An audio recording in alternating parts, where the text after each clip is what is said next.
Y ella pues marinera de dos aguas, allí puede ser, pues, en la casa del escritor ahora y antes, bueno, allí está la cuestión, taller de poesía Manolo Ortiz, pero ¿qué recuerdas también, Amanda? Bueno, para empezar, gracias Yanila, eso para empezar, porque esta es como la casa que siempre quisimos y no tenemos hasta ahora, pero digamos a tener, vas a ser la primera invitada que no tengamos, porque será alguna vez. Lo que quería decirles, estoy muy feliz porque hace un tiempito hubo una presentación del libro acá, luego lo de Delfina Acosta y después en Chapú, ¿verdad? Y yo me di cuenta pensé al ver a los muchachos, pero qué triste que nos queramos tanto y que no podamos juntarnos, no puede ser. Y esto para mí fue que venga la gente del taller de poesía, mis compañeros siempre, la gente escritora, porque es como juntar la familia con los amigos y que se acepten como son y que se quieran encima, ¿verdad?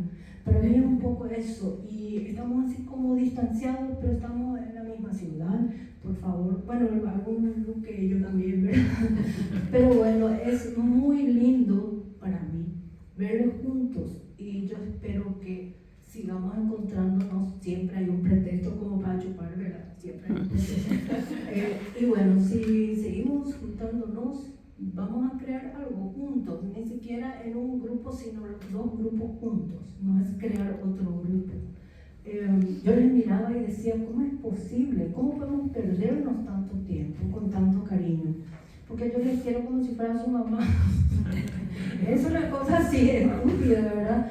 Pero como si fuera su mamá, así es como les quiero.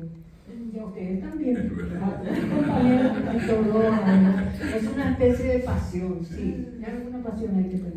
Sí.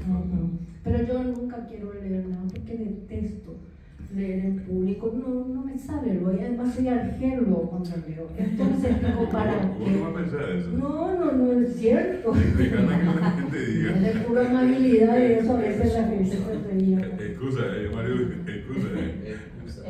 Entonces les voy a contar. Dale, Cuando yo pensaba que mi vida ya estaba toda programada de antemano, porque en casa todos tenían bibliotecas, ¿verdad? Y se leía cada uno lo suyo, hasta esas novelitas, así mis tías leían, Corazón, Idilio, qué sé yo, ¿verdad?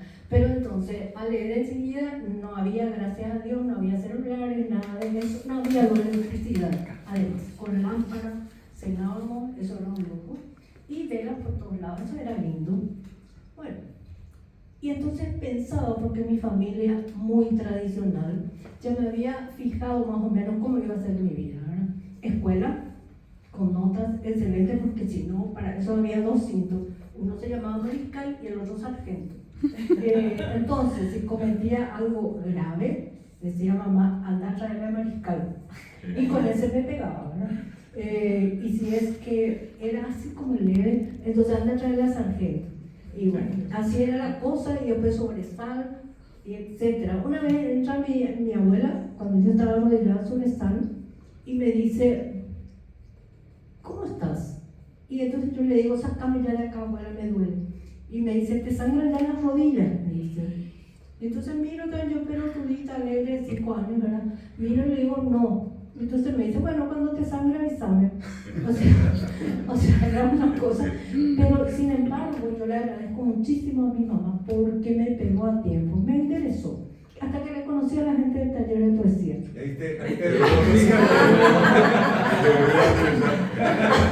Ahí se compara siempre. Sí, ahí resulta que perdí el camino recto. Bueno, lo que sí que yo pensaba, porque me decían además, mi vida estaba programada así: escuela, colegio, universidad, y no había salida, y casamiento posterior. Cumplí todo eso igual, pero cuando le conocí a esta gente del taller de poesía, entonces noté que no todo el mundo se iba a misa, casi ninguno. Casi ninguno. Que existían muchachos lindos, había sido parte de la gente que yo veía, ¿verdad? Uno de los cuales debía ser mi marido, sí o sí. Y bueno, entonces comenzó a transformarse mi vida. Después de aceptar todo lo de la familia, todo lo que ellos programaban para mí, pero yo ya era otra persona. Ustedes también me cambiaron cosas, porque yo andaba triste, deprimida, hasta que formamos ese grupo, porque para cuando esos talleres de poesía había no desaparecido, sino que había estado en el freezer, digamos, ¿verdad? Hibernando, a pesar de lo mucho que siempre nos quisimos. Sí, eso era lo que le iba a decir. Y ya le conté, no quiero leer, no quiero porque agrego ahí bulímico, es imposible. Pero es un gusto enorme tenerles a todos aquí. Y yo espero que sigamos encontrándonos para juntar mis amigos con mi familia. ¿Sí? Tenemos que hacer una en mayo y después San Juan. En un grupo que tenemos, ¿qué pasó la idea? Dentro de un mes otra vez. En San Juan les voy a leer las manos inclusive.